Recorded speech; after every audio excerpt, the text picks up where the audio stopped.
Greetings, aspiring scientists. Welcome back to my video today on chromatography.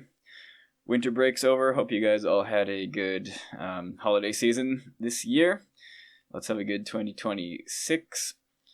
If you're watching this in the far future, yeah, that's when I made this video. But I know I've been saying for a while we'd be finishing covalent bonding, SL anyway, on and on, but today, actually, we will finish it. Chromatography is the last SL section of covalent bonding.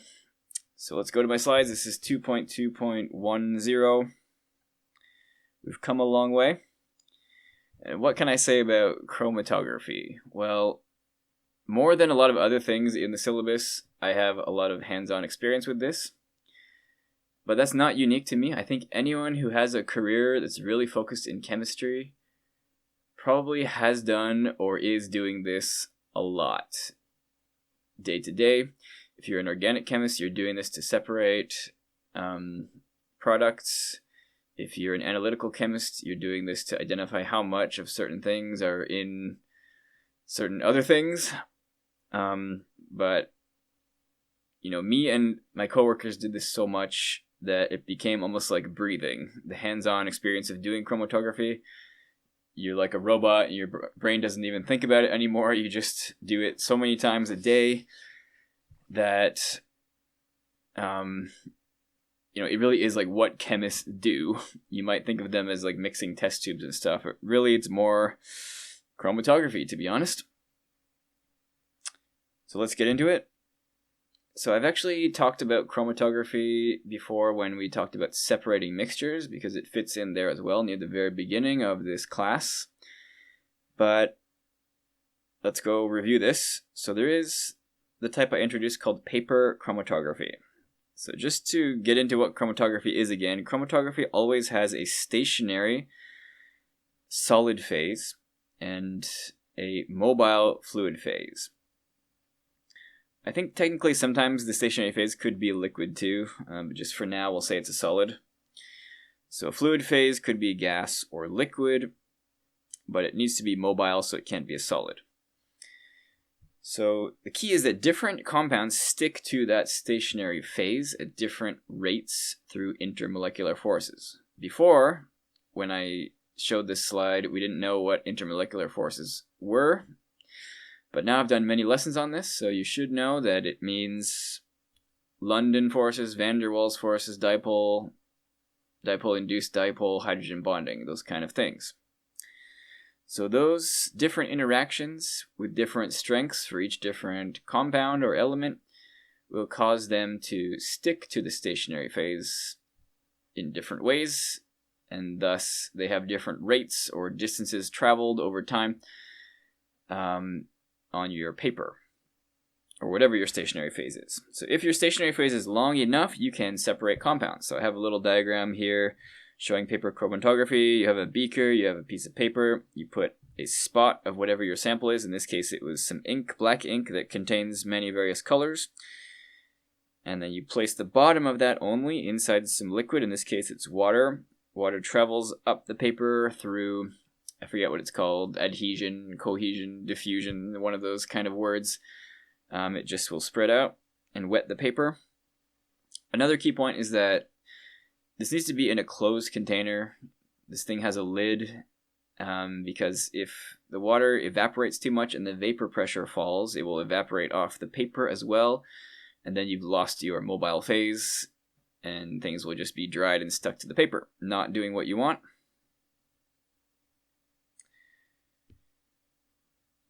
So that's the paper chromatography sort of simple basic version.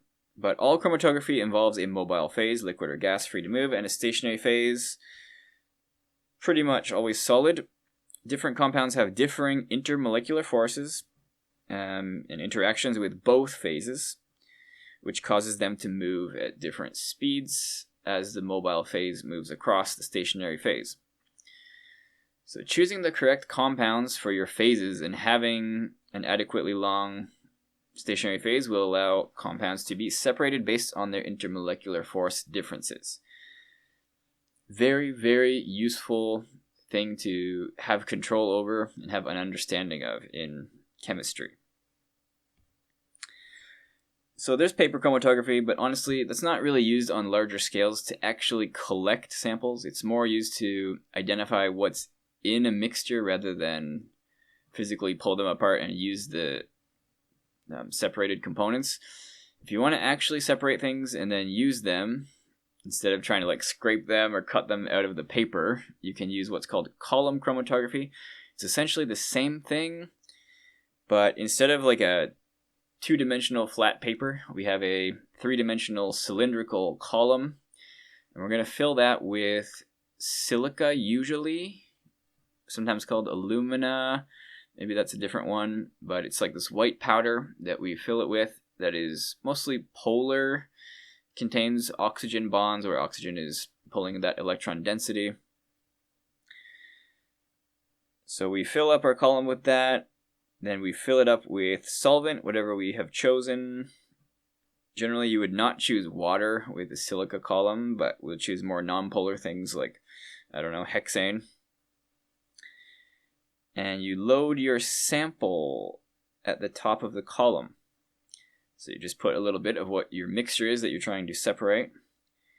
And then you add more mobile phase above it. So that mobile phase, as it's pulled down kind of by gravity and diffusion and whatever other forces, it will pass through your sample. So the sample was like dark green here, but as soon as it starts being pushed by the mobile phase through the stationary phase, each component of the mixture will interact with the stationary phase differently, and some of them will go faster, or the rate will be increased. So we get a light green and an orange being separated here. And as this goes longer and on, you add more mobile phase. You have to constantly keep adding more mobile phase so it doesn't like dry out. But the distance between individual pure compounds will sort of increase. They'll get farther and farther apart. And once one gets to the bottom, you carefully collect it in a beaker. And essentially it is, hopefully, your pure substance compound, but still dissolved in the mobile phase. So usually the mobile phase is something that can evaporate fairly easily, so you just let it evaporate. Or put it in something like a rotary evaporator that just speeds that up. And then when you think you're pretty much done, you can just let the last eluted molecules, they're called, fractions, come out.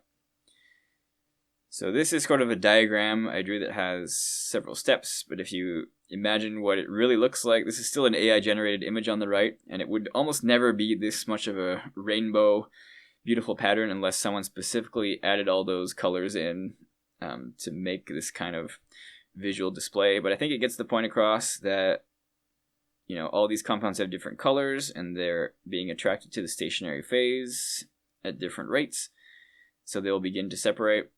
And you could collect these in separate fractions, if you're careful. These are still not separated very well, right? If you try to collect like blue, you're going to have light blue and purple mixed in there. We don't really know if those are pure yet. Ideally, you'd want those white sections where it's like nothing's in there between each of your colors. And the fact that these are colored is also an exaggeration. A lot of basic organic chemicals are colorless, white, or clear in solution, so you can't even see this happening.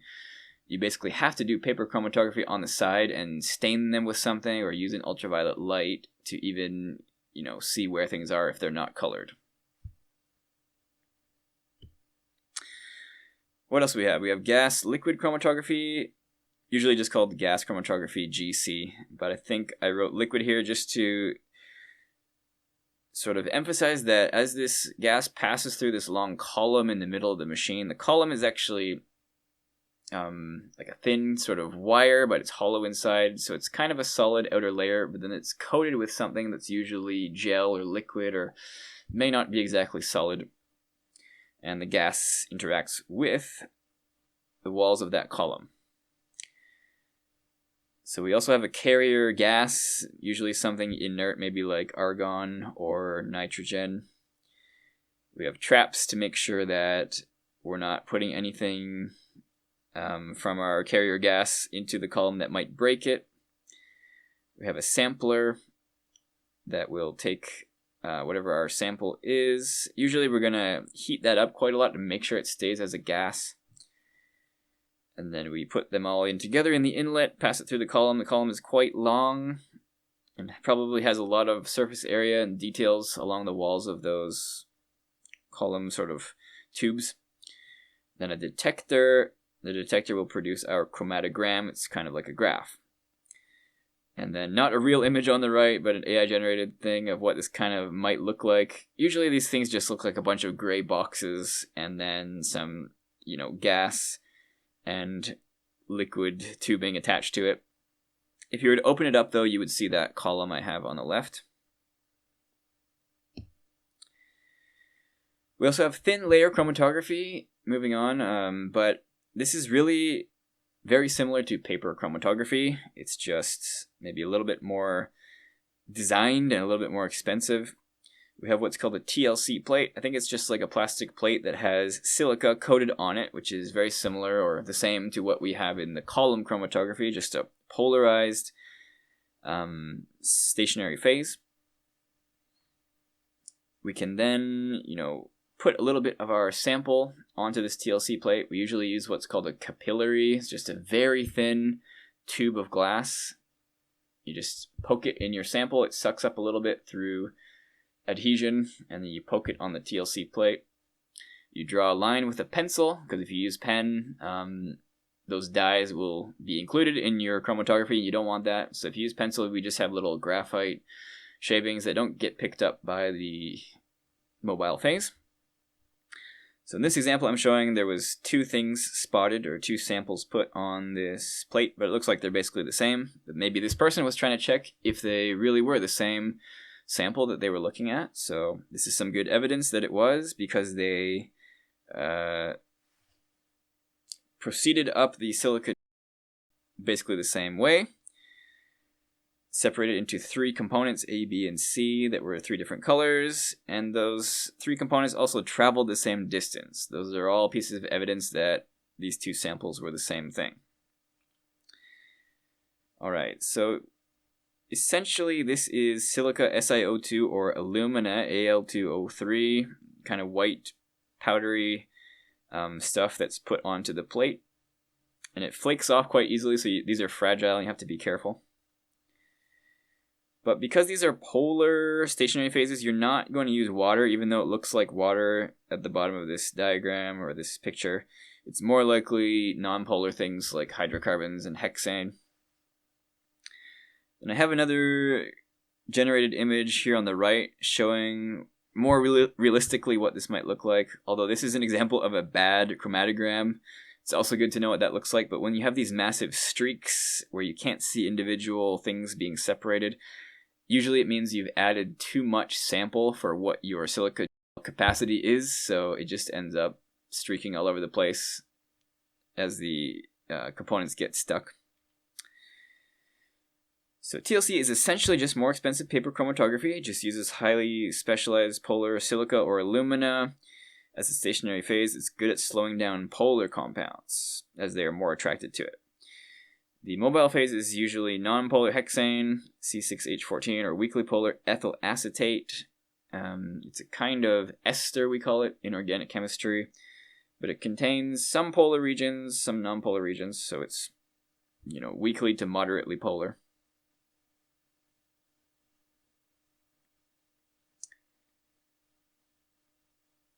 Okay, so some more vocabulary. Chromatography itself is a technique in which components in a mixture are separated based on their flow rate through a mobile phase, passing over or through or across a stationary phase. Chromatogram then is what we call the data results. That's usually produced as a diagram or a graph with peaks, where we can do things like check the peak exit time, its area, its height, its intensity, perhaps. There's also partitioning. This is a word that means there is competition of your sample components between existing in the mobile phase or in the stationary phase. They're either stuck and adhering or undergoing adhesion to the stationary phase, or they're flowing freely in the mobile phase. and there's going to be some percentage of how likely they are to be in one of those positions at any given time. So there's this thing called the retardation factor, or the retention factor, if you prefer, RF. This is a comparison between the mobile phase, the pure solvent, and the compounds of interest that we can make. It's quite simple. It's a ratio between the travel distance of a component relative to how far the solvent that contained nothing went. It's called the solvent front. Oops, let me go back. So on this diagram, I have how this kind of works. The first thing you always want to identify is how far did the solvent travel. And this is another reason you don't want to just leave the plate or the paper in the solvent forever. Once that solvent front gets near the top, you need to stop it. Otherwise, you won't know where the solvent front really ends, because in theory it could keep going as the components might still be traveling, but you won't be able to calculate the RF factor if the solvent goes over the top of the plate. So place it in the solvent. As the solvent front gets near the top, pull it out, and then you can do this calculation. So check how far the solvent front went, and then check how far each of the components went. So here we have A, we'll give it the label dA. We have B, it went dB, slightly farther. So to calculate RF, for A, it is dA over ds. So that's short dA distance divided by the total ds that the solvent went. If you want retention factor B, it is dB over ds. So it's always however far your component traveled divided by how far the solvent alone traveled, the solvent front. So it should never be possible to have an RF that's over 1, because your components are always in the solvent. It can't travel farther or faster than the solvent front. Usually you're going to have things, between 0.2 and 0.9, I would say. Some things, although they might stick to where you stuck them at the bottom of the plate and not move at all, sometimes that happens for sure. So let's see an example here. Calculate RF for the green component on this plate. Let's see if we can do that.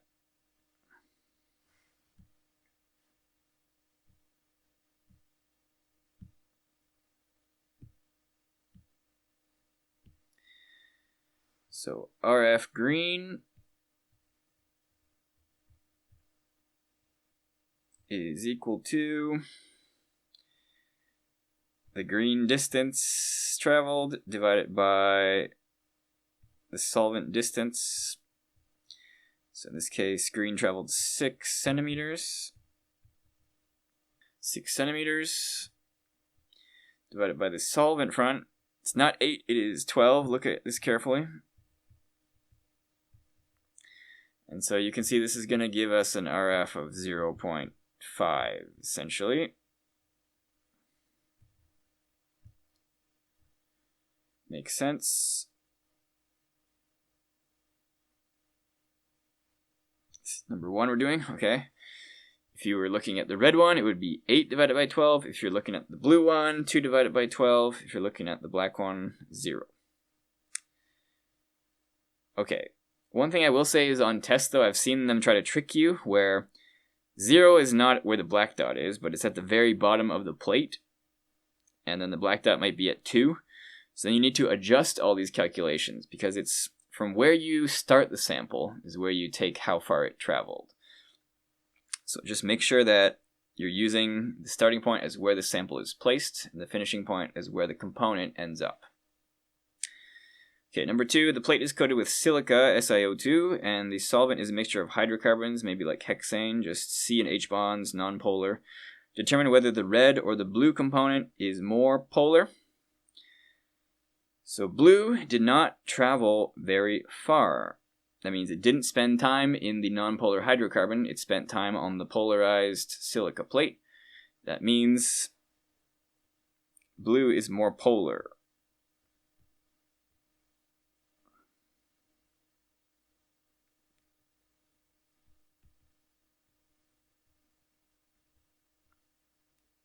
Okay, then the other one, red, traveled very far. That means it didn't spend time on the polarized plate. It spent time in the nonpolar hydrocarbons, so red is much less polar.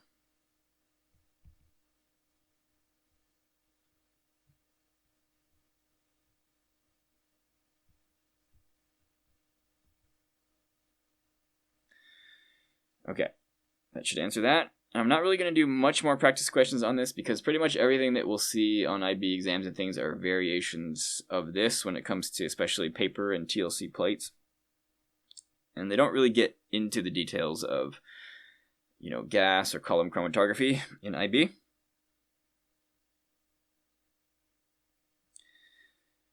Okay, so the last thing I have today is a bonus presentation, but if the only thing you cared about was what you need to know for IB in high school for IB exams, we can stop the video there for you. Feel free to go and, have free time or study something else.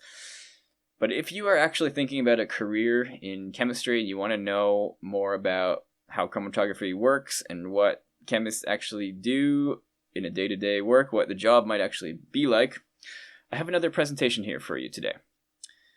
So feel free to listen. What this presentation is it's a sort of training video, or not video, but PowerPoint slides that I made for my department when I worked in an analytical laboratory in Canada. So my department was the inorganics department, working with inorganic molecules, and specifically I was in charge of ion chromatography. So every day I would load up hundreds of samples into this machine and get hundreds of graphs and try to identify how much inorganic ions were in those. So inorganic ions are things like sulfate, nitrate, fluoride, bromide, nitrite, those kind of things. Bromide, quite a lot. So I was doing this every day, and eventually I became sort of the sub-manager. Whenever the manager was away, I ran the department. And when new employees came in, it was also up to me to train them on things like what I was most proficient in, which is the ion chromatography. So it's been a while since I did this. I don't remember everything too clearly, but let's go to my ion chromatography presentation for training. Okay, here we are. Theory and applications of ion chromatography, created and presented by me. This was over 10 years ago now, so I don't remember everything that clearly that's in here, but you can get some idea of what I was doing. So what is chromatography? The separation of a mixture by passing it in a solution or as a vapor through a medium in which the compounds move at different rates. One of the simplest examples is separating pen ink on paper with a solvent, just like I was teaching you. So here's a similar diagram of that. Why do we need ion chromatography for water samples? So some of the main ways to detect anions, negative ions, are by measuring conductivity or photometric responses. Problem: all ions in solution contribute to conductivity. So you might know that there's a thing called a conductivity meter. You can just stick in a solution, an aqueous solution, and see how well it conducts electricity.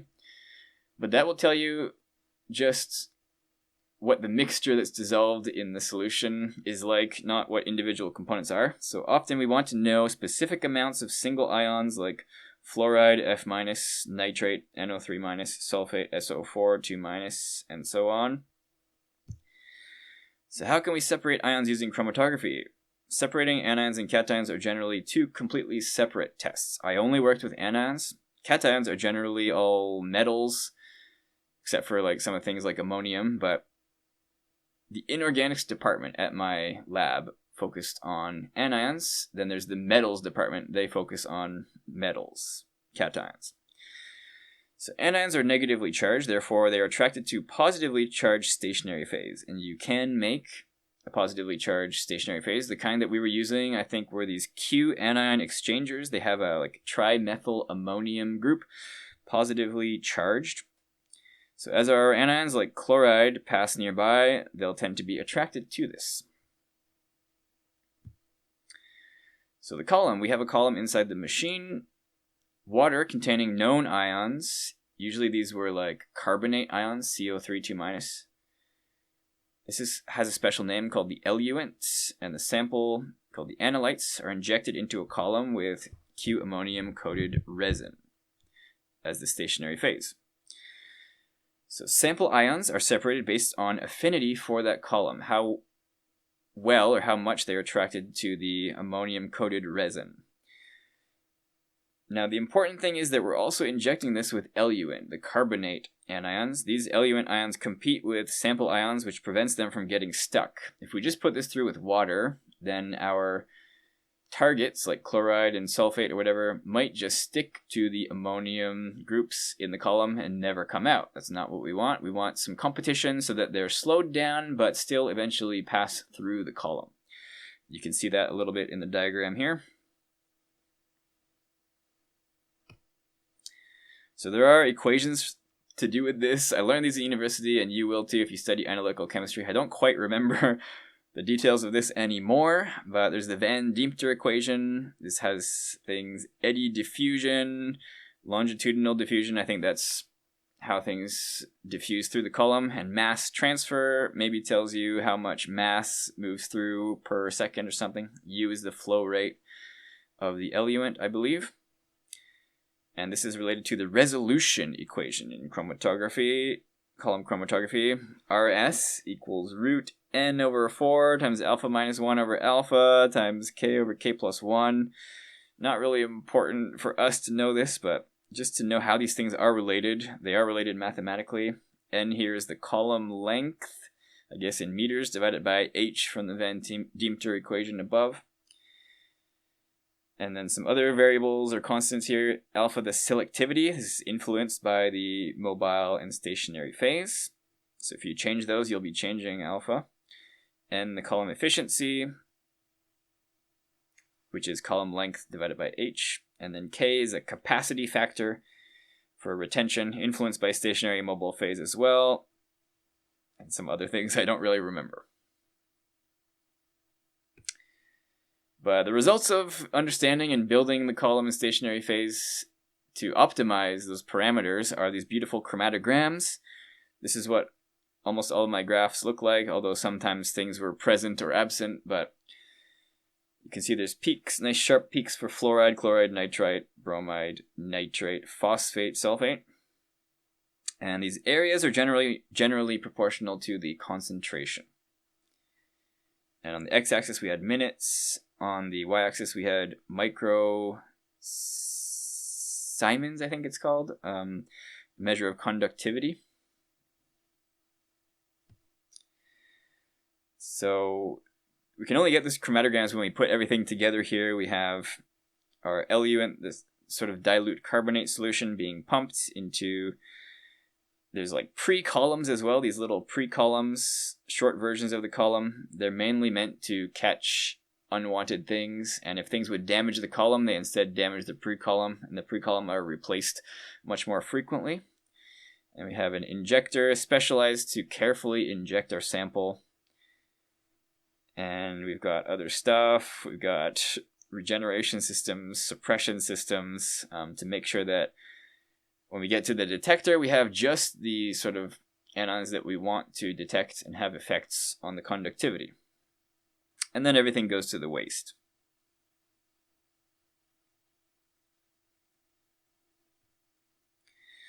So the 6-port injection valve, my manager was pretty obsessed about how cool this was. You can't just dump your sample into this constantly flowing column. It really needs to be done as seamlessly as possible. So we have this injection valve with 6 ports, and there's 2 positions, position A and position B, and it will switch between them when you're injecting or when you're just washing the column. So you load up your sample in a sample loop. It's only connected to where you inject the sample and where it can go into the waste in position A.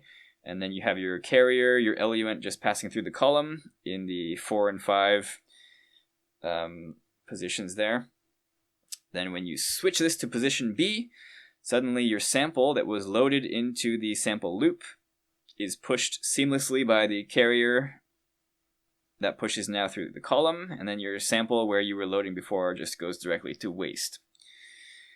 So this is a very seamless way to get very even distribution and sort of no like big sudden pushes of sample into the system, but you just have a very smooth flow of sample.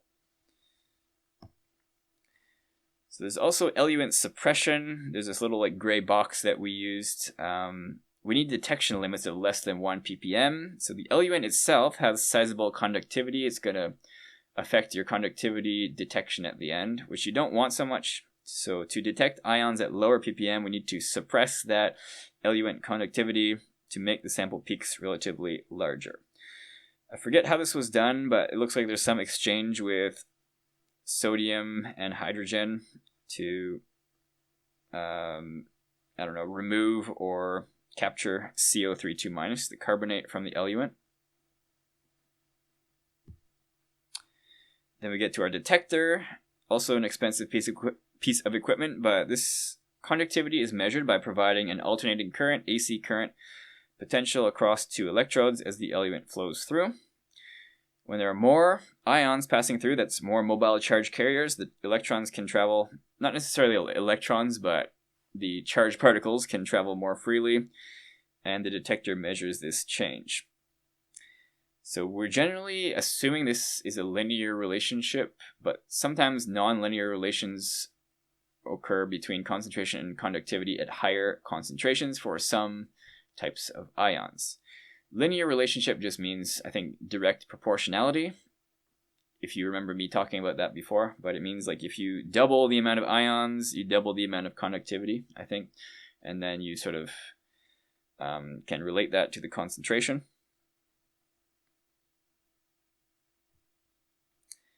So here's kind of the important slide that tells you mathematically from the equations I showed previously what will happen if you change various things. So if you decrease the flow rate, you get higher resolution, you get your peaks separating out farther apart from each other. As you can imagine, you're spending more time to do that.